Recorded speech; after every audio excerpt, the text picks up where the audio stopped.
Magandang umaga, hapon o gabi man sa inyo mga Ginoo at binibini. Ito nga pala ay ulat sa aklat na El Filibusterismo, Kabanata 11 at 20.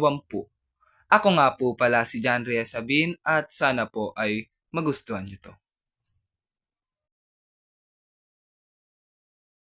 El Filibusterismo, 11 na kabanata, ang mitsa.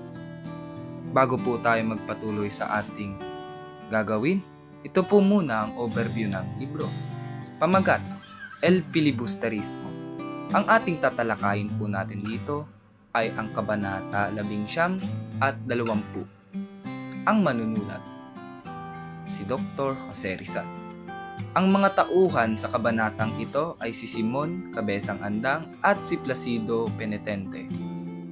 Lugar, Pilipinas, 1565 to 1898. Ang tema natin, katarungan at nasyonalismo.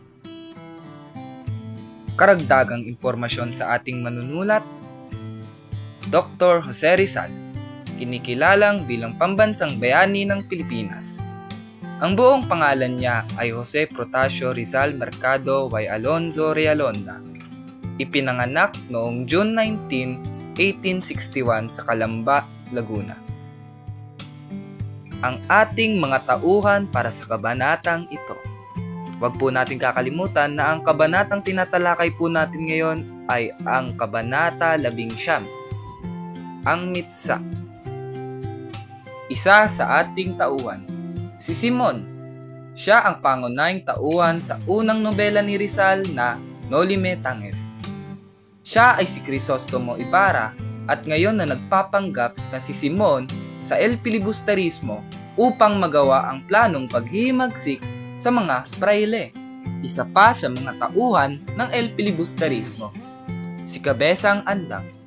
Si Cabezang Andang ang ina ni Placido Penitente at isa sa pinakamahalagang tauhan sa El Filibusterismo dahil sa pagbibigay niya ng payo at impormasyon sa mga pinaplano ni Simon na paghihimagsik. Si Placido Penitente. Siya ay ang anak ni Cabezang Andang at siya ay kilala bilang isang masipag at matalinong mag-aaral. Siya din ay may malaking tulong kay Simon na maghimagsik. Naghihimagsik siya dahil sa maling pamumuno ng mga praile at sa umano'y pangit at maling sistema ng edukasyon nito. Ngayon naman ay magpatungo tayo sa buod ng kabanatang ito. Si Placido ay larawan ng isang karaniwang kabataan. Siya ay mapusok. Nagkamali, ngunit sa bandang huli ay nahanap din ng tamang daan patungo sa magandang kinabukasan. Labis ang hinagpis ni Cabezang Tales. Dahil daw sa desisyon ni Placido na hingil sa kanyang pag-aaral. Kinausap niya ang kanyang anak na ipagpatuloy ang kanyang pag-aaral hanggang sa makapagtapos siya ng abogasya o pagiging abogado. Dahil dito, lalong nagpuyos ang kalooban ng binata at iniwan niya ang kanyang ina. Sa kanyang paglalakad sa bayan ay nakita niya si Simon. Lumapit siya dito at isinalaysay ang nangyari sa kanya. Sinadya naman na isama ni Simon si Placido sa paggawaan ng pulbura. Nasaksihan ng bata ang hirap ng kalagayan ng manggagawa ni Simon. Sunod nilang pinuntahan ang bahay ng mag-aalahas. Dito niya nakita ang bata na kasing edad niya, ngunit malayang matanda ang itsura kumpara sa kanya.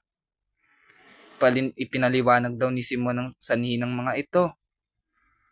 Kaya yan. Sa kanya, dahil sa mga nasaksiyan, ay namulat daw si Placido. Ito pa ang mga mahalagang pangyayari sa kabanatang ito. Sa kabanatang ito, ang mahalagang pangyayari ay ang pagbalik loob ni Placido sa pag-aaral. Ito ay matapos na siya ay dalawin ng kanyang ina sa dormitoryong tinutuluyan nito. Gayunpaman, may mga pangyayari sa kabanatang ito na nagbibigay kahulugan sa pamagat nito ng mitsa. Sa kabanatang ito kasi ay nagkita si Simon at si Placido. Kay Simon nakahanap ng isang kaibigan si Placido habang ang isip niya ay gulo ukol sa pag-aaral. Nawalan na daw kasi ng gana si Placido matapos na hindi siya mapansin at makilala ng guro sa kabila ng ilang taon niyang pamamalagi at pagkakaroon ng matataas na grado. Ito pa, ang pagpapakita daw ni Simon kay Placido sa paggawa ng pulbura ay may pakahulugan. Sapagkat nais din gisingin ni Simon ang damdaming mapagiganti ni Placido upang ito ay tuluyan na sumapi sa samahan ng mga mag-aaral na nakikibaka para sa pagpapatayo ng akademya. Kung ano man ang dahilan niya sa pagsama kay Placido sa lugar niyon ay tanging. Ano ba ang aral na mapupulot natin sa Kabanata 19? Sa kabuuan, ang Kabanata 19 ay nagbibigay ng mahalagang aral tungkol sa edukasyon, pagiging kritikal, pagiging mapagkunwari at pagiging mapag-imbot. Ipinakikita nito kung paano tayo maaring gamitin ang edukasyon para sa kabutihan o kasamaan. Ito kung paano lang ang ilang mga tao ay naghahangad ng kapangyarihan at kontrol sa halip na para sa katotohanan at katarungan. Salamat po sa pakikinig mga Ginoo at Pinibini. Ako nga po pala ulit si John Ria Sabin. Sana po madami po kayong natutunan sa Kabanatang 19. Dahil ngayon po ay magtutungo naman po tayo sa Kabanata 20. Kung sa tingin nyo pong tapos na tayo ay nagkakamali po kayo. El Filibusterismo, Kabanata 20. Si Don Custodio. Bago po tayo magsimula, ito po ulit ang overview ng libro. Pamagat, El Filibusterismo pa din. Ngunit, bago na ang kabanatang ito. Kabanata 20. Si Don Custodio Salazar. Manunulat si Dr. Jose Rizal pa din. Pero isa lang ang tauhan ata natin ngayon. At yon ay si Don Custodio Salazar. Dahil sa kabanatang ito ay ipapakilala natin ang isa sa mga tauhan na antagonista ng kwentong ito. Ngunit sa tingin ko ay nagamit siya ni Simon. At mauulit lang natin ito. Sino naman ang mga tauhan or ang iisang tauhan sa kabanatang ito? Si Don Custodio Salazar. Siya ay isang matandang politiko na may malaking impluwensya sa mga opisyal ng gobyerno. At siya ay ginamit ni Simon upang maimpluwensyahan ang mga opisyal ng gobyerno upang mapanatili ang pananakop sa Espanya. 'Di ba? Ang galing na ni Simon. Dahil sa kanyang tuluyan na paghihimagsik talaga ay natuto siyang gumamit ng ibang tao. Ngayon naman ay magpatuloy naman tayo sa buod ng kabanatang ito. Si Don Custodio Salazar ay isang Katolikong mapaglinlang. Hindi siya naniniwala sa pangungumpisal at sa mga milagro ng mga santo. At hindi din siya naniniwala sa pagiging banal ng Papa. Bata pa noon si Don Custodio nang dumating siya sa Maynila. Dahil sa kanyang mataas na katungkulan ay nakapangasiwa siya ng isang mayamang tagalunsod. Ginamit niya ang kanyang pera sa kanyang asawa sa pangangalakal.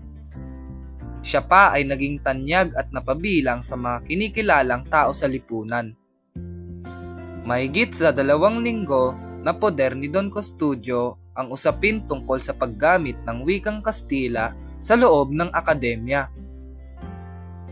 Siya daw ang naatasan na gumawa ng pag-aaral at magbigay ng pasya kung ang paggamit ba ng mga estudyante ay naaayon o hindi. Ang pag-iisip ni Don Custodio ay mahirap mawari. Minsan ay kakampi at pinagtatanggol.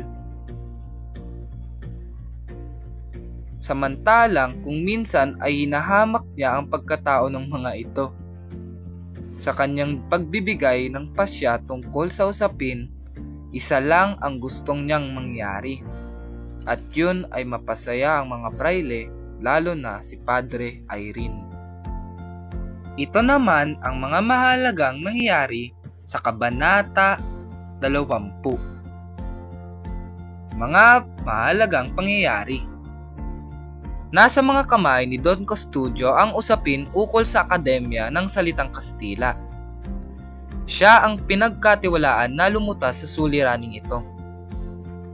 Kilalang tanyag sa bahagi ng lipunan sa Maynila at tinaguriang Buena Tinta si Don Custodio de Salazar y Sanchez de Monteherendono. Pasensya na po kung mali ang aking pagkabiskas. Magpatuloy tayo. Nakapag-asawa siya ng isang mayaman at nakapagnegosyo siya sa pamamagitan ng yaman ng asawa kahit kulang sa kaalaman. Dahil siya ay masipag, siya ay pinupuri sa mga kanyang tungkuling hinawakan. Walang pumapansin sa kanya nung bumalik siya sa Espanya dahil sa kakulangan siya sa pinag-aralan. Dahil dito, wala pang isang taon ay nagbalik siya sa Pilipinas at nagmayabang sa mga Pilipino sa kanyang kunwaring magandang karanasan sa Madrid. Ngayon naman po, ano po ang aral sa Kabanata 20? Isa lang po ito, at inyong pakatandaan na walang saysay ang mataas na katungkulan kung hindi ito nagagamit sa isang magandang layunin. Gamitin niyo po ito upang makatulong sa kapwa. At ngayon, salamat po sa pakikinig. Ako nga po pala ulit si John Reyes Sabin, mga Ginoo at Binibini. At ito na po ang katapusan ng aming video presentasyon.